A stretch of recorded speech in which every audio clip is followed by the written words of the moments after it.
Quem quer ler?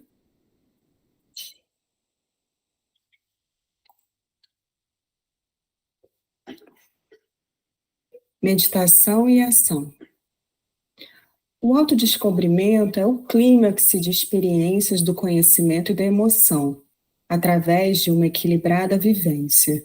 Para consegui-lo, faz-se indispensável o empenho com que o homem se aplique na tarefa que o possibilita. É certo que o tentame se reveste inicialmente de várias dificuldades aparentes, todas passíveis de ser superadas. A realização de qualquer atividade nova se apresenta complexa pelo inusitado da sua própria constituição. Não há, todavia, nada com que o indivíduo não se acostume. Ademais, tudo aquilo que se torna habitual reveste-se de facilidade. Assim, a busca de si mesmo para a liberação de conflitos, amadurecimento psicológico, afirmação da personalidade, resulta de uma consciente disposição para meditar, evitando o emprego de largos períodos que se transformam em um ato constrangedor e aborrecido. A meditação deve ser inicialmente breve e gratificante, da qual se retorne com a agradável sensação de que o tempo foi insuficiente e que predispõe o candidato a uma sua dilatação. Através de uma concentração analítica, o neófito examina as suas carências e problemas, os seus defeitos e as soluções de que poderá dispor para aplicar-se. Não se trata de uma gincana mental, mas de uma sincera observação de si mesmo, dos recursos ao alcance e dos temores, condicionamentos, emoções perturbadoras que lhes são habituais. Estudando um problema de cada vez, surge a clara solução como proposta liberativa, que deve ser aplicada sem pressa, com naturalidade. A sua repetição sistemática, sem solução de continuidade, uma ou duas vezes ao dia, cria uma harmonia interior capaz de resistir às investidas externas sem perturbar-se, por mais fortes que se apresentem. Após a meditação analítica, descobrindo as áreas frágeis da personalidade e os pontos nefrálgicos da conduta, o exercício de absorção de forças mentais e morais torna-se um antídoto eficiente que predispõe ao bem-estar, encorajando ante as inevitáveis lutas e vicissitudes do viver cotidiano. As empresas do dia a dia fazem-se fenômenos existenciais que não assustam, porque o indivíduo conhece as suas possibilidades de enfrentamento e realização, aceitando umas e de outras declinando, sem aturdimentos emocionais nem apegos perturbadores. Sucessivamente passa de um estado de análise para o de tranquilidade, deixando a reflexão e experimentando a harmonia, sem discussão intelectiva, como quem se embriaga da beleza de uma paisagem, de uma agradável recordação, da audição de uma página musical, de um enlevo, nos quais apenas frui, sem questionamento, sem raciocinar. Fruir é banhar-se por fora e penetrar-se por dentro, simplesmente desfrutando. Passado um regular período de alguns anos, por exemplo, a avaliação patenteará os resultados. Quais as conquistas obtidas? De que se libertou?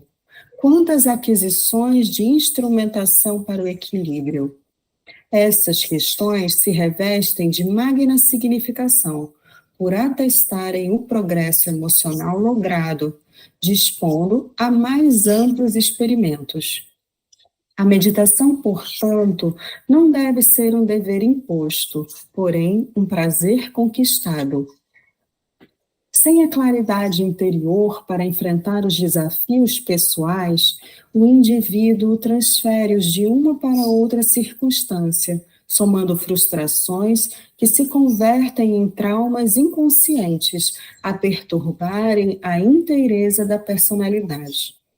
A meditação, no caso em pauta, abre lugar à ação, sendo ela mesma uma ação da vontade, a caminho da movimentação de recursos úteis para quem a utilize e, por extensão, para as demais pessoas.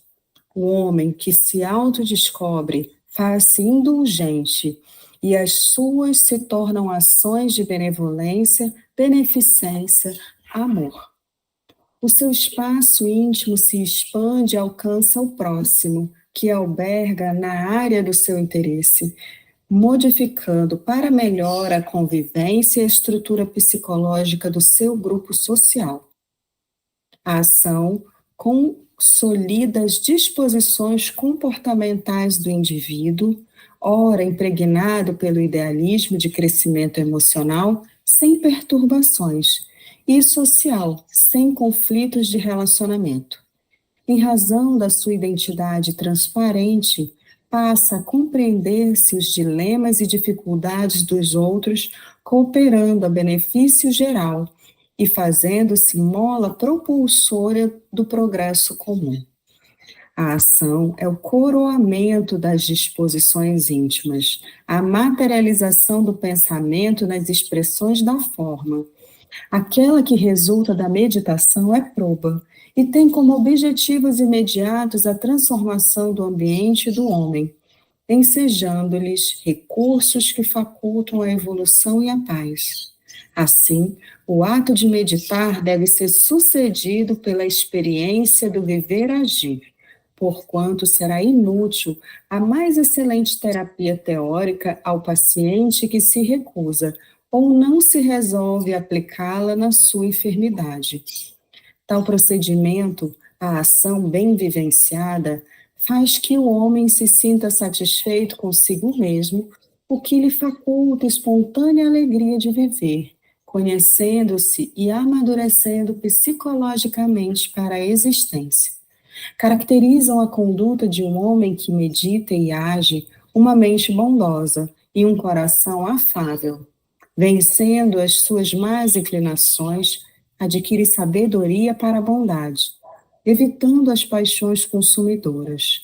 Assim, faz-se pacífico e produtivo, não se aborrecendo nem brigando, antes harmonizando tudo e todos ao seu redor. Essa transformação processa-se lentamente, e ele se dá conta só após vencidas as etapas da incerteza e do treinamento.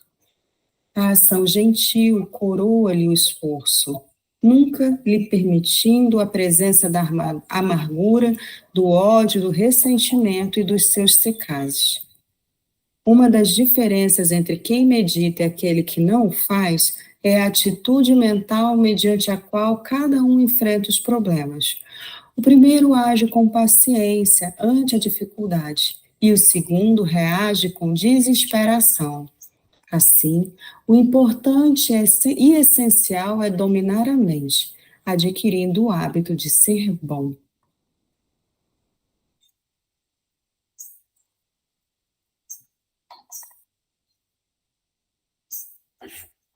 Esse capítulo é bem extenso, né?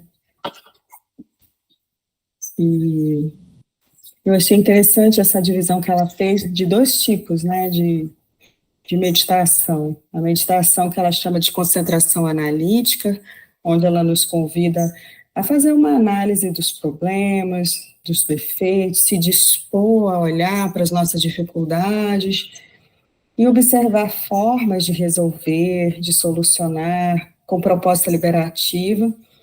E ela traz a proposta de uma meditação de exercício de absorção de forças mentais e amorosas. Eu gostei muito dessa forma de meditação, que eu me lembrei muito da meditação em bondade amorosa, que ela faz com que a gente fique nesse processo de absorção, de de sentimentos, né? Então, eu achei bem interessante. Um ponto também... Opa, Jair, diga. Pode falar, depois eu falo, fique tranquilo. Então tá bom. Uma parte que eu gostei muito desse texto é porque a Joana, ela vai mostrando como que você vai fazendo aos pouquinhos. Ela até sugere que comece com pouco tempo, para dar aquele desejo depois de querer aumentar, e vai progressivamente ali vivenciando cada vez mais com prazer. Então, ela coloca a meditação com esse aspecto que é um desenvolvimento prazeroso, e cada vez mais vai descobrindo esse universo interior, se conhecendo cada vez mais. E aí ela coloca 1 ou 2 vezes ao dia aí durante o texto. Então, esse nosso encontro já é uma espécie de meditação que a gente faz, e é bacana quando começa a incluir outros momentos também ali em conexão com os mentores, com o mundo maior, e vai entrando cada vez em profundidades maiores e maiores. Então, era isso que eu queria compartilhar. O que eu achei legal é o texto, tá? O nome do texto. Meditação e ação. Coisa legal. Meditou, muda ação. Se eu sou alfa, faço meditação, me torno beta. Só que ela fala aqui que quando você se torna beta, você passa por um período que você vai fazer a autoanálise e vai descobrir sua evolução. Eu não vejo nem assim, sabe? Você sai de alfa para beta, ela fala aqui, ó, passando um regular período de alguns anos, por exemplo, a avaliação pode preparar os resultados. Você sai de alfa e vai para beta, mas você não vê, porque isso é muito lentamente, muito lentamente. Como ela fala aqui, lá no final, de repente, com mais amadurecimento, você vai ver os seus impulsos que você tinha e outras coisas mais, outras coisitas mais, aí você vai ver a sua evolução. Aí você passou a ter ação. E outra coisa que ela também fala muito interessante, que nós somos seres catalisadores, não adianta. Então, quer dizer, a gente mudando a nossa estrutura mental, mudando a nossa ação, estamos mudando tudo ao nosso redor. Então, a família fica mais em harmonia, os colegas de trabalho ficam mais em harmonia, tudo fica em harmonia, porque nós teremos um dínamo dinamizador dessa energia que a gente está mudando, entendeu? Só isso que eu queria falar.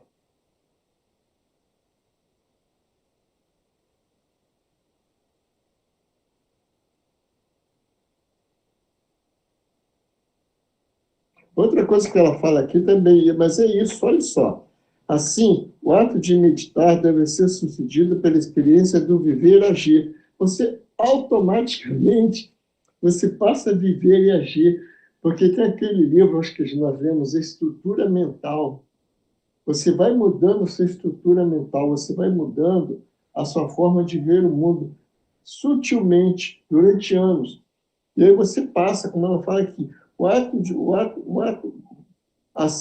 de meditar deve ser sucedido pela experiência do viver. Não precisa, a gente automaticamente vai vivendo, entendeu? E ela fala aqui também, assim, mais pacífico e produtivo, não se aborrecendo, nem brigando, anti-harmonizando tudo e todos ao seu redor, que a gente acabou de comentar aqui. Somos um polo irradiador da harmonia, só isso.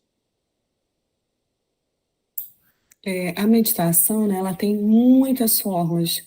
O Ismael lembrou, tem a meditação que a gente faz aqui, que é de visualização terapêutica. Tem meditação andando. Eu gosto muito da meditação em bondade amorosa. Tem até um programa na Netflix que se chama Insight Timer, que é sobre meditação. E ele vai mostrando como no cérebro a meditação vai agindo, de reprogramação, trazendo alívios. Então, e mostra como ele mexe no cérebro ao ponto de fazer novas conexões mentais. Então, a meditação é um estudo que já é algo que já tem bastante estudo sobre isso e comprovações dessa modificação e aí ela vai interferir no agir. Tem uma historinha que tem no Insight Timer da meditação em bondade amorosa, que uma senhora encaminhou o relato dela, que ela tinha muita dificuldade com o ex-marido, que ela foi casada aos 20 e poucos anos, ela teve um problema no relacionamento. E ela, durante 30 anos, ela acordava, a primeira coisa que ela pensava era nele, todos os dias. Ela pensava nele e pensava com muita raiva. E ela começou a fazer meditação em bondade amorosa. E ela mandou uma mensagem para esse condutor, que é o que dirige o programa lá do Insight Time, ele é um condutor de meditação. Ela mandou que ela fazia a meditação e que naquele dia tinha sido o primeiro dia, depois de 30 anos, que ela tinha acordado sem pensar nele, onde ele não foi o primeiro pensamento dela e o primeiro pensamento de raiva dela, que era ele todos os dias, durante 30 anos. Isso me marcou muito, porque a gente via esse sofrimento prolongado e ela conseguiu, fazendo essa meditação periódica, modificar uma forma de pensamento que se arrastava por muitos anos.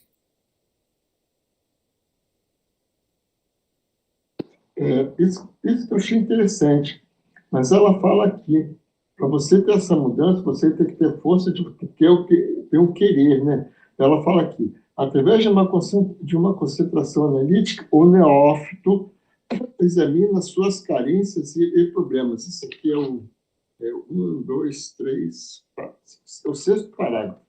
Através de uma consideração analítica, o neófito examina suas carências e problemas e os seus defeitos e a solução que poderá dispor para aplicar-se. Não se trata de uma gincana mental, porque existe, como ela fala no neófito, ele quer fazer tudo de vez, né? Então ela fala assim, não é por aí, vai calmo, vai tranquilo, mas de uma sincera observação de si mesmo, dos recursos, alcance e dos temores,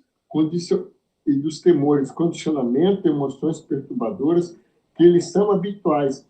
Isso aí também é difícil para o neófito ele romper essa barreira. Então, no início das meditações, quando ele vai, ele fica, a panela está no fogo, e eu tenho que fazer isso, aquela calça está assim assada. Existe todo esse subterfúgio que a própria mente, ela não quer se adaptar a essa nova situação, isso é natural, né? É só isso que eu queria falar. Tem um livro que são os Castelos Interiores, da Santa Teresa d'Ávila, que ela vai contando o processo dela de vivência na meditação, que é uma meditação através da oração. E aí ela vai contando que a primeira morada que que ela faz uma analogia a um castelo. E aí você vai no castelo, tem aqueles poços, né, que tinha nos castelos, com às vezes animais, e ela fala que essas primeiras moradas são as moradas mais difíceis de atravessar, porque são essas que há muita interferência mental. Ela é como se tivesse uma mulher batendo panela, então assim, são muitos pensamentos vindo, mas aí ela vai, né, contando o que acontece em cada morada, dentro da concepção, que é dentro do catolicismo. Ela usa muitas expressões nesse sentido, mas ela vai contando que dentro dessa jornada, a perseverança, a persistência, a manutenção dessa conexão com Deus vai trazendo calma, até que vão atingindo as moradas mais profundas desse castelo, já se aproximando ainda mais de Deus, e isso vai silenciando, os barulhos vão silenciando. Então, é natural no processo de meditação, ainda mais se for muito longo, processos dispersivos, né, de muitos pensamentos, enfim. Mas aqui ela traz, né, 2 tipos de meditação que ela está nos convidando. Um que é para a gente pensar, É para a gente fazer uma autoanálise, lembrando daquela de Santo Agostinho, né? Passar o teu dia em mente e ver o que foi feito, o que pode ser melhorado. E a outra no processo de absorção, de acolhimento. Tem a meditação compassiva, né, de acolhimento, para a gente absorver recursos benéficos. Muitas vezes também a gente passa muito tempo se criticando, se julgando ou julgando o outro. Então, a gente ter esse momento de descanso, de acolhimento, de amparo, é muito importante durante o nosso dia a dia. Agora, existe uma coisa que eu acho interessante. Nós estamos falando de meditação porque nós estamos maduros. Eu me lembro quando eu comecei, a dificuldade que era. Isso tudo que você acabou de falar, de bateção de panela e tudo mais. O que acontece? O que me movia? Você falou uma palavra, perseverança. Sabe o que me movia? Era a vontade de fazer a meditação, de atingir o nirvana, vamos falar assim, tá? Então, no início, acho que no meu caso, todos nós, eu posso até generalizar, porque isso é inerente do ser humano. No início, eu apanhei muito, porque não tinha muita bibliografia, não tinha esse conhecimento que a gente já tem hoje, mais fácil de leitura, isso e aquilo. E aí, o que acontece? Não havia integração entre esse centro de estudo, como você falou aí, de algumas bibliografias, de algum referencial. Então, quer dizer, você praticamente vai tateando por si próprio. Então, eu pegava os livros de Liebig para ler, me ajudou muito. E depois também tem as intuições dos nossos mentores espirituais, vai nos ajudando e vai abrindo o caminho.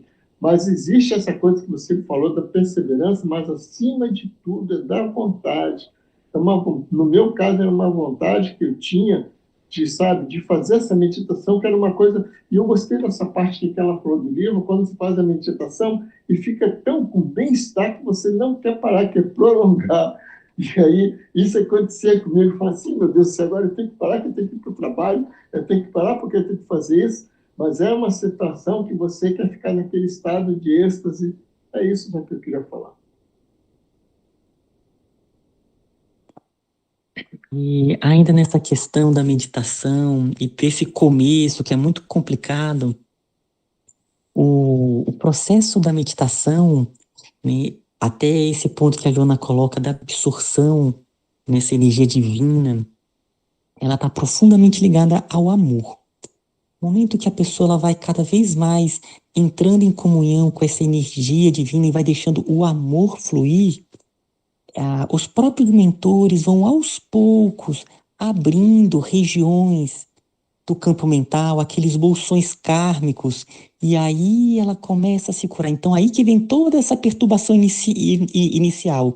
Ela está ali se purificando de vários e vários padrões que trazem por reencarnações, vivências do passado, traumas, e esse amor vai curando, vai curando.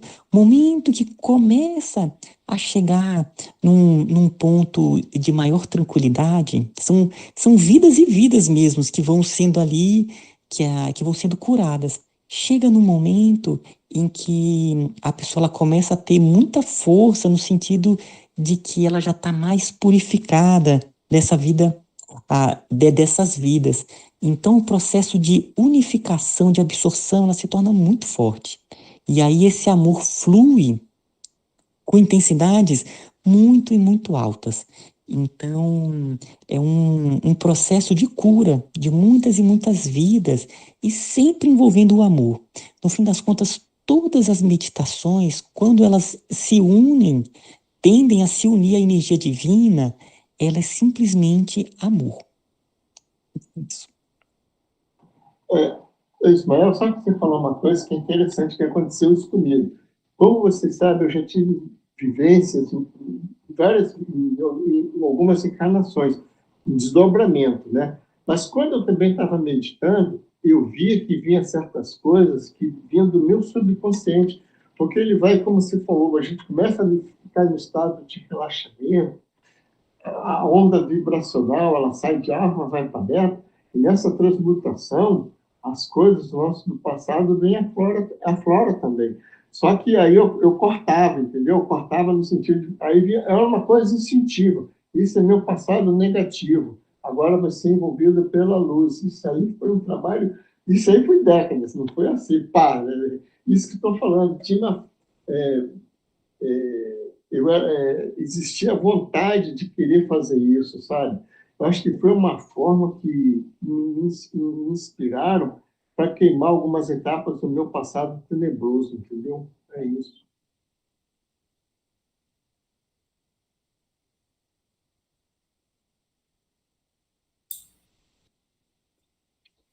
Eu lembro quando eu fui buscar conhecer a meditação, eu fui fazer um curso de meditação. E aí foi muito interessante descobrir tantas formas de meditação. Ter meditação andando, quando a gente está muito aflito, que às vezes não consegue sentar para meditar, se concentrar no que está fazendo ali, andando, em ter uma técnica, né, para isso, para ajudar. A gente tem ouvido falar muito do mindfulness, né? E tem uma meditação que eu gosto muito no YouTube, que é do grupo do Paramahansa Yogananda, que é uma meditação da expansão do amor, que lembra muito o que a gente faz aqui. Deus nessa expansão de amor. E aí a prece que ele faz durante a meditação, muitas vezes em momentos assim que eu estava de certa forma assim agoniada, foram aquelas sombras, sabe, de vida que nos ajudam a tranquilizar e trazer um centramento. Então, a gente hoje tem tantos recursos, né? Tantos meios, a gente tem muito mais acesso do que tinha antigamente. Então, é muito bom perceber isso e buscar aplicar no dia a dia como um recurso para a gente. Brenda, você falou uma coisa que eu acho interessante, porque eu adoto isso. Essa meditação andando, eu sou andarilho já por natureza, um impulso que eu tenho. Se vocês soubessem, quando a gente sai andando, por exemplo, o último caminho que eu queria fazer, não foi possível por causa de idade e tudo mais, era fazer o caminho de Cora a Coralina. Você fazendo esses caminhos, são 300 pontos. Cara, existe uma transformação radical dentro do seu ser. Vamos raciocinar. Você está andando num caminho, aí você tem contato com a terra, contato com a natureza, contato com o sol, contato com o céu, é muita energia. E aí depois você vai numa água cristalina, bebe aquela água, você fica em estado alfa fácil. Por isso que o ser andarilho, existe uma transformação radical. Só quem faz e sente sabe. Essas palavras mesmo que eu estou falando é muito pequeno, entendeu? E, inclusive, esse caminho coralina ainda tem os problemas dela. Quer dizer que você fica mais enriquecido ainda. É só isso.